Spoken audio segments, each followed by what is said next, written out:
Greetings and welcome to the Reparenting Daily podcast. In this podcast, we'll dive deep into reparenting, exploring all of the tools and resources that you'll need to help you along your journey. This podcast is divided into 3 sections. The first is a daily reading. The second is a discussion of the reading followed by suggested journal prompts. And the last section is a peaceful meditation for closing.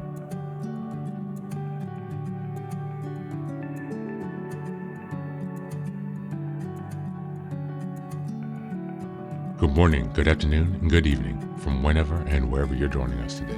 I'm so glad that you're here as we continue on this journey of self-expansion and growth.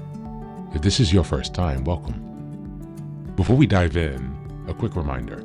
Like, share, and subscribe to this podcast on Apple Podcasts, Spotify, and YouTube. Your support here helps spread the word and grow this community of self-reparenting. Now for a few updates. First, I'm excited to introduce our Patreon community, where for a small monthly fee, you can join us for 3 weekly reparenting support meetings. Sundays, we have a guided meditation for emotional grounding. On Tuesdays, we have a book club discussion for deeper discussions and growth. And on Thursdays, we have open topic conversations for real-time support on any topics that may come up. You can find all of the details about what's included in this community by going to the Reparenting Daily website and checking out the community tab. In addition, we now have a WhatsApp support group, a global network of fellow travelers available anytime you need encouragement, guidance, or a simple connection. This is just one of the many ways we're building a strong, supportive space for your reparenting journey. The next announcement is that I've just released my first few books. The first is the Reparenting Daily Journal, a structured 365-day guide to help you work through reparenting day by day. Starting in 2025, each month focuses on a key theme with weekly sub-themes. The Reparenting Daily podcast episodes align with the journal, making it an interactive and immersive experience to help you stay focused and ensure real progress this year. Now for the next announcement, I'm thrilled to introduce Fairy Tales for Reparenting Daily, a collection of 3 books inspired by Jungian analysis, mythology, philosophy, psychology, and most importantly, the work of Marie-Louise von Franz. These short, simple stories are designed to help you reconnect with your inner child and experience healing through storytelling. What makes these books unique? Well, at the end of each story, there's a deep dive analysis exploring its themes, explored by journal prompts to help you reflect on how these lessons relate to your personal journey. All of these books are now available on Amazon, so go ahead and take a look and support this project. Reparenting is a journey of growth, iterative change, and continuous improvement. Much like nurturing the bonsai tree, it requires patience, care, consistency, and attention. Thanks for being here and supporting this work, and for committing on your journey of self-expansion. Now, without further ado, let's dive into today's practice. Today's reading is an article entitled The Power of Routines in Your Mental Health from Psychology Today. Just as a reminder, this is April, and the theme for this month is developing structure and discipline. We're in week 2, April 8th until the 14th. And the theme for this week is building supportive routines. The power of routines in your mental health. How embracing routines can positively impact your mental health. I've always considered myself an organized person, one who likes to know plans well in advance and favors routines over casual spontaneity. As with anything in life, it has taken me some time to learn how to identify the correct way to balance this. To learn how to accept and welcome challenges, but also honor that part of me that's more organized. A year ago, I participated in a public speaking event where I spoke out about the relationship between side hustles and millennials. I decided to share a bit of my personal experience and how I stumbled upon my own side hustle. The abrupt change that is going from having your 8-hour working day planned out for you to designing a new work life. It's an interesting process, to say the least. At the event, I spoke about my personal experience with the shift. At first, all was well. I was able to sleep in if I wanted, binge watch as many shows as I wanted, and I quickly embraced this vacation mindset. However, slowly and almost imperceptibly, I started to fall into what I like to call a procrastination vortex. One in which I was quickly losing contact with myself, my passions, and motivations. Feeling as though you're falling down the procrastination vortex is no fun. In retrospect, though, I can appreciate how my freelance writing career and the pursuit of my multi-passionate career might have not even been possible if it were not for this small procrastination crisis.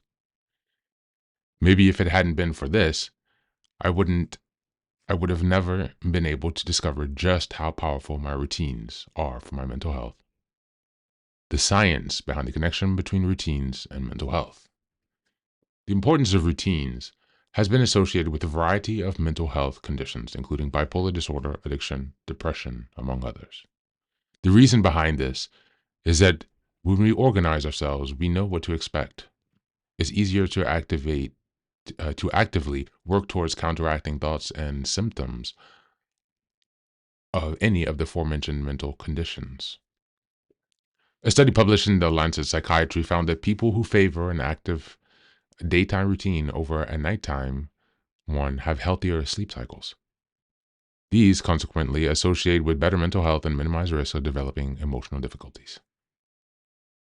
Those with an interrupted sleep cycle, on the contrary, have a higher predisposition to manifest mental health difficulties.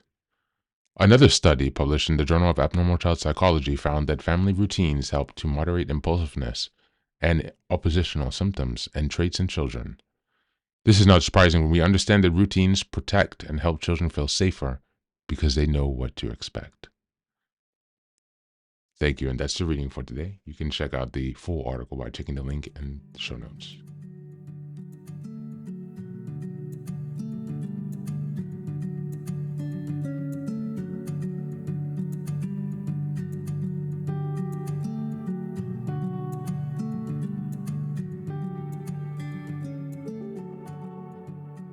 Welcome back, welcome back. This reading strongly enforces April's theme of developing structure and discipline, particularly through the lens of mental health. It emphasizes how routines are not just productivity. They're about stability, safety, and emotional regulation. When life becomes unstructured, as the speaker experienced during her transition to freelance work, it's easy to spiral into a procrastination vortex where we lose touch with ourselves. Structure through routine acts as an anchor, helping us stay connected to our purpose and inner rhythm. It supports discipline not by force, but by creating an environment that naturally leads to clarity, intention, and well-being. From a reparenting perspective, this reading speaks volumes.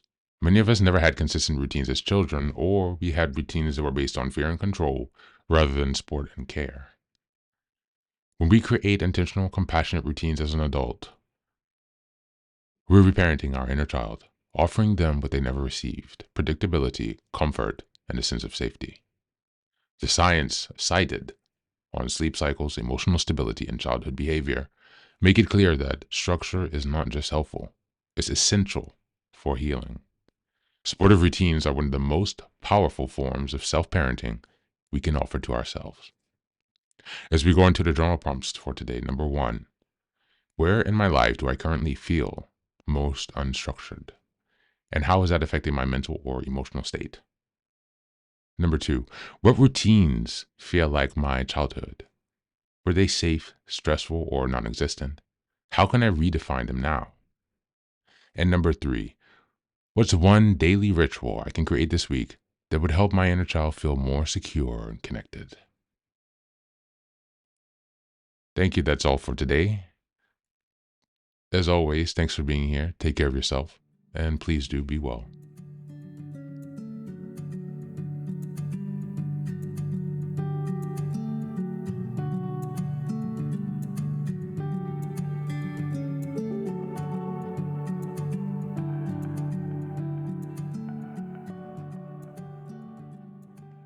Welcome back. Welcome back. Now, this is the third and final section of the daily podcast. This is your silent meditation. Please go ahead and find a space where you can be comfortable and undisturbed, where you can relax and spend some time with yourself for this 10-minute silent meditation. You can choose to be sitting, standing, lying down, or in whatever position makes you comfortable today. Take a moment to simply be with yourself. Focus on your breath and gently connect with each part of your body. If thoughts arise, don't let them overwhelm you. Just observe them without attachment. Imagine them as leaves drifting down atop a river. passing by without needing your engagement. Stay present, grounded, and open to this moment, no matter what time you are listening and practicing this meditation. Namaste.